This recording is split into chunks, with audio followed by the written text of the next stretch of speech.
লাইটটো মানে এইটো যিটো লাইট ইয়াৰ লাইটটো ভালদৰে পোহৰ নিদিয়ে, পূৰা বহুত বেছি এক্সেল দিলেও ইয়াৰ পোহৰ নিদিয়ে।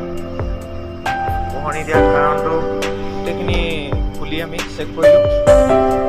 এইটো আমাৰ সন্দেহ আছিলে ৰেগুলেটৰটো অলপ বেয়া হৈছে বুলি। এইটো ৰেগুলেটৰটো বেলেগ এটা লাগিব।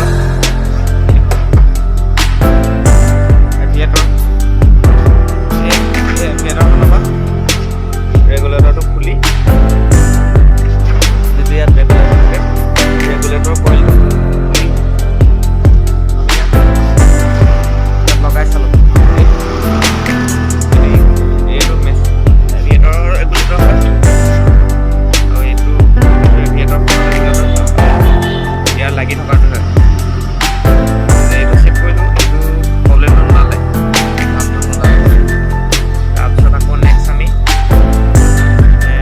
সেইখিনি চাই মেলি আকৌ লাইটিং নগ'ল বুলি আমি এইখিনি গোটেইখিনি খুলিলোঁ। খুলি চেক কৰা প্ৰব্লেমটো ওলালে আমাৰ ইয়াতে এই লাইটিং কইলটো এই ৱাইৰখিনি চেক কৰিলোঁ প্ৰব্লেমটো ওলাইছে। এয়াৰ হোল্ডাৰটো মানে ভালদৰে এই হোল্ডাৰটো বহা নাছিলে, অলপ ঘূৰি আছিলে। ষ্টাৰ্টটো হয়, বাকী চব ঠিকে আছে, কিন্তু লাইটিং কইলটো মানে লাইটিং যিটো হেডলাইট বাল্ব আমি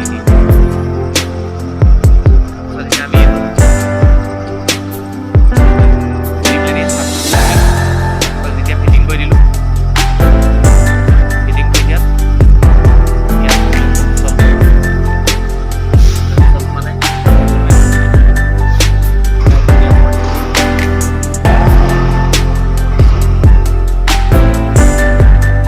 বাকী গাড়ীখনত আৰু কিবা কিবি প্ৰব্লেম আছিলে বুলি কৈছোঁ। এতিয়া আকৌ আমি নেক্সট ফিটিং কৰি দিম। ফিল্টাৰটোৰ অৱস্থা বেয়া হৈ আছিলে, ফিল্টাৰখনৰ এনেকুৱা অৱস্থা হ'ল। নেক্সট আমি নতুন ফিল্টাৰ লগাই দিলোঁ ইয়াত।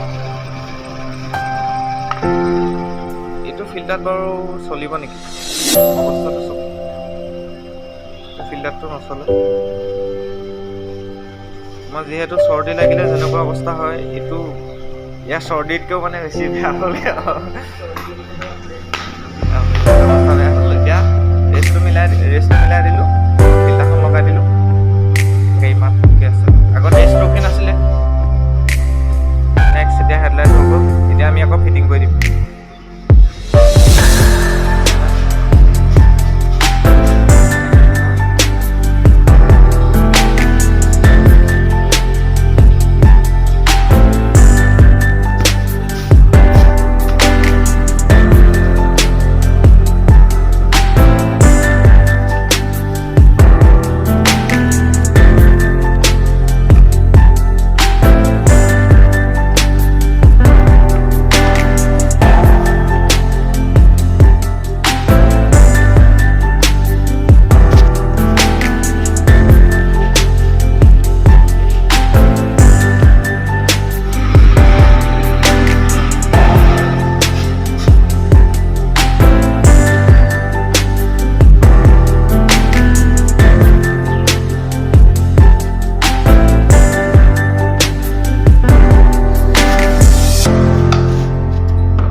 খাব